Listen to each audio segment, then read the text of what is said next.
अस्सलाम वालेकुम नाज़रीन, HRJDO न्यूज़ ऐं आहियां वज़ीर उंदड़। ख़बर शामिल कयूं था।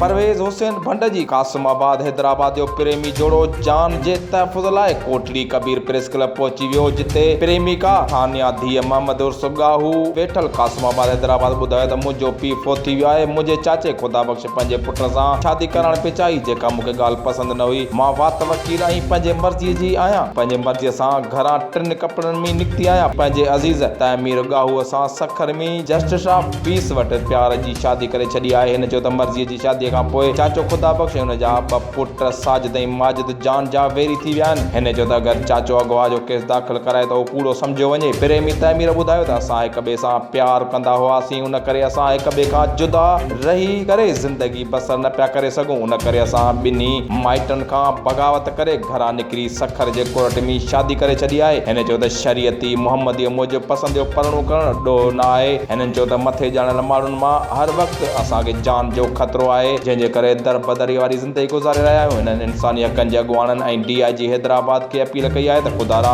माजिद साजिद ऐं ख़ुदा बख़्श खां जान जी तहफ़ुज़ जी ज़मानत वठी असां जूं हयातियूं बचायूं वञनि। HRJDO न्यूज़ में फ़िलहालु एतिरो ई। वधीक ख़बरनि या अपडेट्स लाइ ॾिसंदा रहो HRJDO न्यूज़।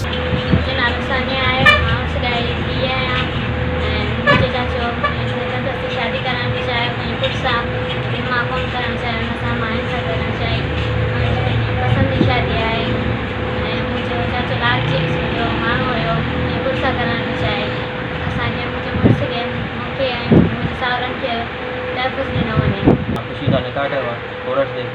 असांखे कागज़ आहिनि, कागज़ आहिनि, कोर्ट मां असांखे निकाह थियल आहे, कोर्ट जो निकाह थियल आहे।